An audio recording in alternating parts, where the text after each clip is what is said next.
Let's get more on the story now. We cross our live to our senior political reporter, Mzondi Lembecha, live from Parktown, Johannesburg. Hey, Mzwai, thank you very much, as always, for joining us. So we heard more about the SIU report yesterday. Mr. Oellermann saying it was limited to, I think, 4 tenders from the Department of Correctional Services.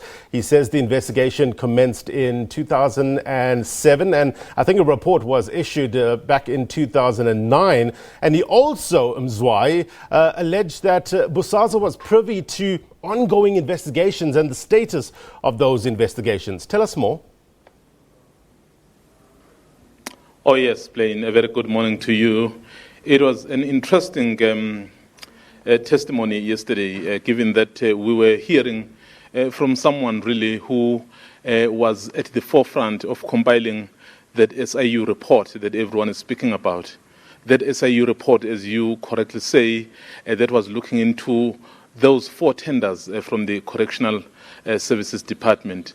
So it was quite interesting, Blaine, to hear someone really who knew just about everything about that investigation say that at some point he also had his own frustrations. Perhaps the reason is that he felt perhaps some of the work they were doing was actually known long before it could be communicated. I mean, Mr. Oellermann was basically saying there was a moment where they were about to raid the offices of Bosasa, but just before they could do that, Blaine, and then they got a call from Bosasa to say, we know what is it that you are going to do. Please hang on for about 2 days because some person that is key that will help you is not around because he's busy with, I think, funeral arrangements. So he is basically saying, Blaine, that kind of information really that Bosasa appeared to have was really of great concern to them, and time and again they would raise it with their principals, but obviously the final decision did not lie with them.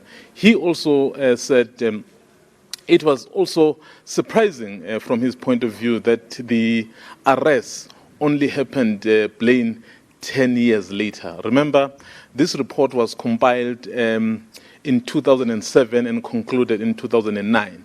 So if you look at the charges of people that are charged, the Agrizzis, those are basically the same charges that were compiled back then. But there were no arrests whatsoever, only happening now after Agrizzi had appeared before the commission. So indeed, he said this raised a big concern. But perhaps you could have some sort of explanation into why these things could not happen. He spoke of a situation where whatever they did, it appeared that Bosasa was a step ahead of them. That's why I spoke about them about to undertake those raids, and then they were informed by Bosasa. And not only that, when they were about to continue interviewing people, because remember, as they continued to collect all the information of the people implicated, so then Bosasa basically brought an interdict, so which means they could not continue with their investigation. And he says as a result, they were not able to speak to people who they had identified as very key in this whole situation. One of those, Blaine, is the CEO of Bosasa, Kevin Watson. Yeah. This is the man who basically is fingered by just about everyone who has come here before the commission to say, as the man in charge of Bosasa, he basically directed just about everything that was happening. But guess what, Blaine? You can't find any name of him at any of those documents. So it's an issue of about hearsay. Oellermann is basically saying, given that they kept hearing about Kevin Watson, but they couldn't link him to any of the documents. So they would want really to have that interview with him.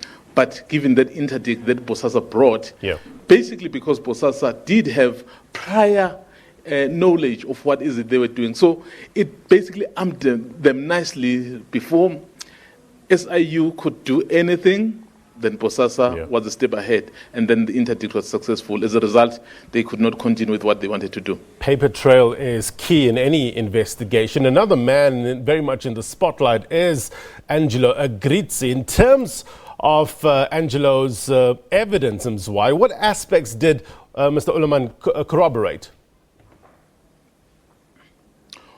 Oh, well, Blaine, what Oellermann basically did was to say what Agrizzi presented here at the Commission as part of the SIU report was by and large a reflection of the work that they had undertaken in 2007 and 2009. Basically, very minor changes really that were not necessarily material to the facts of what had transpired in their investigation. So just about everything that Agrizzi say, I mean, the removal of the servers. Remember when they were about to undertake that raid, they told the SIU to say, hang on for about 2 days.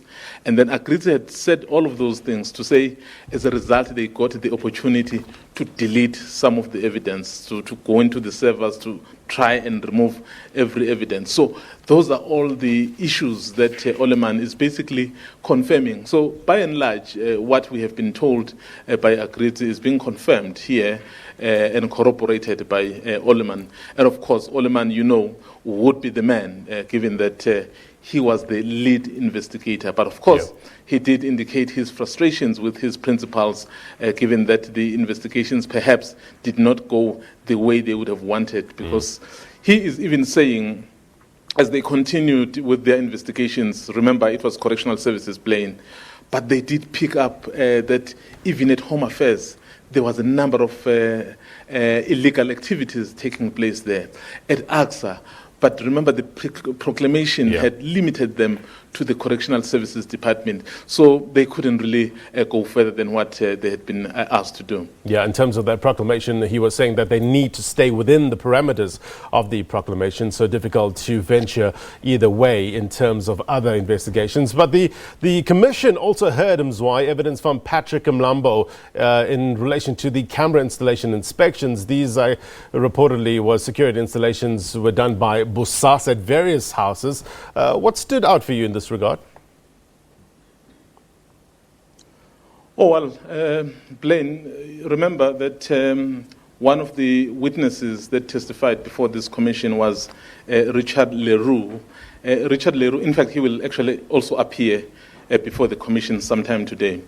But Richard Leroux basically told this commission that they had installed a number of security features at the properties of high-profile individuals, among them the chairperson of the ANC, who's the Minister of Mining right now, Gwede the former Commissioner of Correctional Services, Linda Mthi. So those were some of the people, really, that Richard Leroux had mentioned insofar as installing the security features in their houses. So what the commission decided to do, Blaine, was to then send its own investigators to verify some of these things that had been said by Leroux. Of course, the commission investigators took along Leroux so that he could point out those properties. So in those properties that they went to, they were able to find some of the things that had been mentioned at the commission. But it was not all of those. Remember, some of the features for security Blaine are installed inside. So in one of the property, I think at Colchester, the property associated with Linda Mthi, so they found no one there, so which means they could not get inside. So some of the things that had been mentioned here, obviously they were not able to then verify. But there were those outside which were easily verifiable. So he spoke about those features, but perhaps it's important when we're speaking about this issue of doing investigations and verifying some of the information before the commission, Blaine. I think the judge was very strong and perhaps tough on the commissioners of on the investigators of the commission to say, as much as they need to go and verify so that the commission does its work properly, but they must always do that within the law.